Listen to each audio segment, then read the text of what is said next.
Hello viewers, welcome to wild wolf. భూమిపై మానవత్వానికి రూపం ఉంటే రతన్ టాటాలా ఉంటుందేమో బహుశా. అది ఆశ్చర్యపరిచే మాట కాదు, అతని గొప్ప గుణానికి పోలిన మాట. ఇక ప్రపంచ కుబేరుల్లో ఒకటిగా ఎదిగిన టాటా తాను సంపాదించిన ధనాన్ని ఎక్కువగా సేవా కార్యక్రమాలకు వినియోగిస్తూ మానవత్వాన్ని చాటుకున్నారు. ఆయన సాయం చేసిన వాటి గురించి చెప్పుకుంటే చాలా పెద్ద లిస్టే ఉంటుంది. ఆయన నుంచి సాయం పొంది ఎన్నో రకాలుగా బాగుపడ్డవారు ప్రపంచవ్యాప్తంగా లక్షల మంది ఉన్నారు. ఇదిలా ఉంటే విశ్వాసానికి చిరునామాగా చెప్పుకునే జంతువు కుక్క. ఇక మానవుల్లో లేని గొప్ప గుణం భగవంతుడు కుక్కలకి ఇచ్చాడు. ఒక్కసారి ఆహారం పెడితే చాలు, జీవితాంతం మనకి విశ్వాసంగా రక్షిస్తూ ఉంటాయి, ఎంతో ప్రేమను చూపిస్తాయి. అందుకే సహజంగా ఎక్కువ మంది మోసం చేసే మనుషుల్ని నమ్మడం కన్నా వివిధ రకాల కుక్కల్ని పెంచుకోవడానికి ఆసక్తి చూపుతారు. ప్రస్తుతం చాలా మంది ఇళ్లల్లో కుక్కల్ని పెంచడం ఆనవాయితీ అయిపోయింది. ముఖ్యంగా చిన్నపిల్లలైతే వీటిని స్నేహితుల్లా భావిస్తూ ఆనందంగా పెంచుకుంటూ ఉంటారు. ఇంకొంతమంది కుక్కల ప్రేమికులైతే దేశ విదేశాల నుండి రకరకాల ఖరీదైన కుక్క పిల్లల్ని తెచ్చుకుంటూ వాటిని ప్రత్యేక నివాసాలకు ఏర్పాటు చేసి ప్రతిరోజు వేల రూపాయలు ఖర్చు పెట్టేవారు ఉన్నారు. ఈ క్రమంలో రతన్ టాటా కూడా చిన్ననాటి నుండి కుక్కలంటే చాలా ఇష్టమని పలు సందర్భాల్లో చెప్పాడు.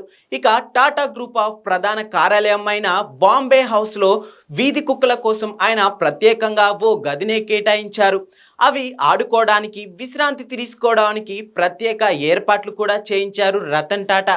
అయితే అలాగే రోడ్డుపై ఆగి ఉన్న వాహనాలు కింద నిద్రపోయే మూగజీవుల విషయంలో జాగ్రత్తగా ఉండాలని వాహనాలను స్టార్ట్ చేసి ముందుకు పోనిచ్చేటప్పుడు ఒక్కసారి గమనించండి అంటూ రతన్ టాటా సోషల్ మీడియాలో ద్వారా విజ్ఞప్తి కూడా చేశారు.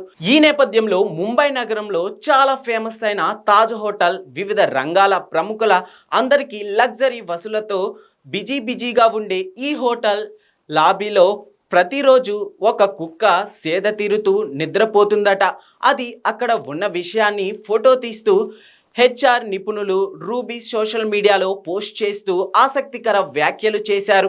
అంతటి ప్రముఖ హోటల్ ఎంట్రన్స్ గేట్ దగ్గర ఉన్న వీధి కుక్కను చూసి ఆశ్చర్యపోయానని, విలాసవంతమైన హోటల్ వద్ద ఆ వీధి కుక్క ఎందుకు ఉందని హోటల్ సిబ్బందిని రూబీ ఆరా తీశారట. దీంతో ఒక ఆసక్తికర విషయం బయటకు వచ్చింది. ఆ కుక్క పుట్టిన దగ్గర నుంచి అక్కడే ఉంటోందని, హోటల్ పరిసరాల్లోకి వచ్చిన ఏ మూగజీవుల్ని అయినా ప్రేమగా చూసుకోవాలని రతన్ టాటా ఆదేశించారని, దీంతో ఆ కుక్క కూడా ఆ హోటల్ భాగం అయిపోయిందని చెప్పారని, ఆ విషయం తెలుసుకొని తాను ఎంతో ఉద్వేగానికి గురయ్యానని రూబీ పేర్కొన్నారు. ఆమె చేసిన పోస్ట్ సోషల్ మీడియాలో వైరల్గా మారింది.